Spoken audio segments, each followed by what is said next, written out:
नमस्कार। Allergic rhinitis जो है वो हमारी बॉडी का इम्यून रिस्पॉन्स है against the allergens.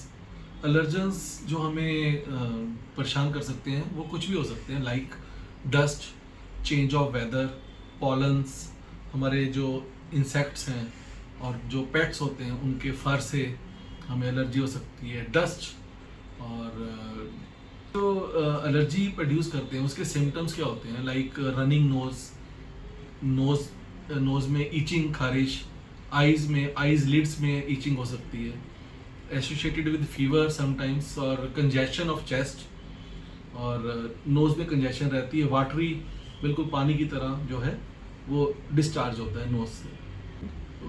Post nasal discharge मतलब रात को सोते हुए पीछे डिस्चार्ज भी गिरता है। ये सारी चीज़ें होती हैं हमारी जब बॉडी में एलर्जेंस एंटर करते हैं, लाइक ये जैसे मैंने ऑलरेडी आपको बताया, इवन स्मोक, जो स्मोकिंग करते हैं वो भी दूसरों को एलर्जी प्रोड्यूस कर सकते हैं।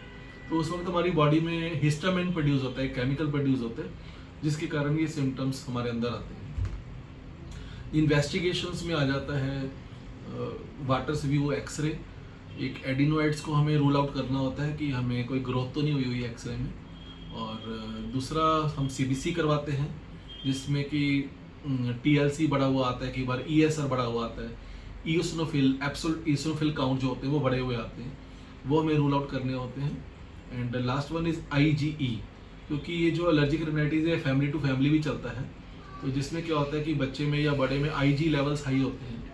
तो आईजी से हमें कंफर्म हो जाता है ये कितनी, एक आइडिया हो जाता है कि कितनी डिजीज़ क्रॉनिक है और इसको कितना टाइम लग सकता है टू इम्प्रूव। और मोस्टली हमें जो एलर्जिक रेनाइटिस के पेशेंट्स हैं उसमें फैमिली में अस्थमा, एलर्जिक रिएक्शंस, ऐसी चीज़ें मिलती हैं।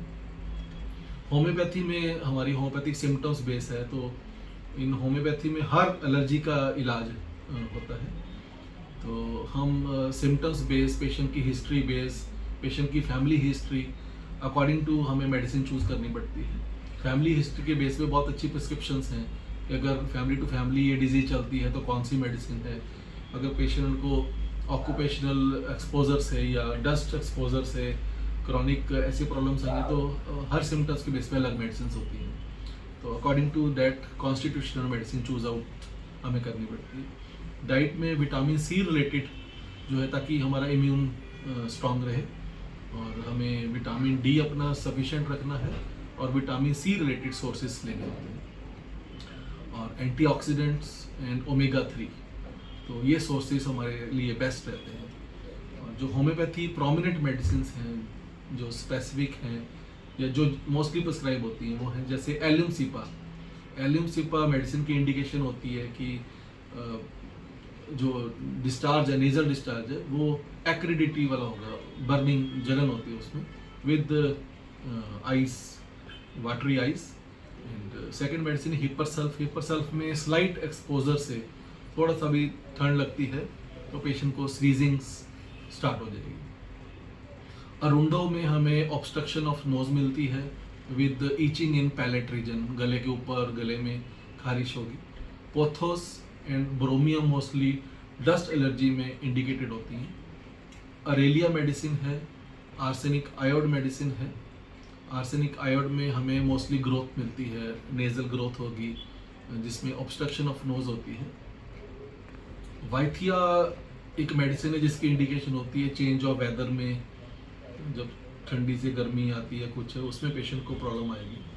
और एलियम सिपा में वन ऑफ द सिम्टम एक ये भी होता है कि हे एलर्जी, जो कटाई होती है कनक की, तो उससे। सैबिडिला एक मेडिसिन है जिसकी इंडिकेशन होती है फ्रीक्वेंट एंड वायलेंट स्नीजिंग, एक के बाद एक स्नीजिंग उसमें आती है। Hippozaeninum is one of the prominent medicine for allergic rhinitis. Agraphis एक मेडिसिन है जिसमें हमें टॉन्सिल्स विद एडिनोइड्स मिलते हैं। और बेलाडोना एंटी इन्फ्लेमेटरी मेडिसिन है, throat infection, throat pain. Bacillinum and tuberculinum हमें मेडिसिन में जो इंडिकेशन होती है वो फैमिली हिस्ट्री में रिकरेंट टेंडेंसी टूवर्ड्स ट्यूबरकुलोसिस और अपर रेस्पिरेटरी ट्रैक की वो डिफॉर्मिटीज हमें मिलती हैं पेशेंट की हिस्ट्री में, उसके पेरेंट्स, ग्रैंड पेरेंट्स में। एलर्जिक रिनाइटिस का टाइम पे इलाज होना बहुत ज़रूरी है। अगर इसका इलाज नहीं होता तो फ्रॉम अपर रेस्पिरेटरी ट्रैक जो डिजीज़ है वो डीप रेस्पिरेटरी ट्रैक चली जाती है, अस्थमा होने के चांसेस होते हैं। इसलिए एंटी एलर्जिस जो है is not a solution. Homeopathy में इसका परमानेंट सोल्यूशन लेना ज़रूरी है ताकि आपके अपर रेस्पिरेटरी ट्रैक से डिजीज़ जो है वो ओवरकम हो जाए, और इसका अच्छा इलाज होता है होम्योपैथी में। Thank you very much.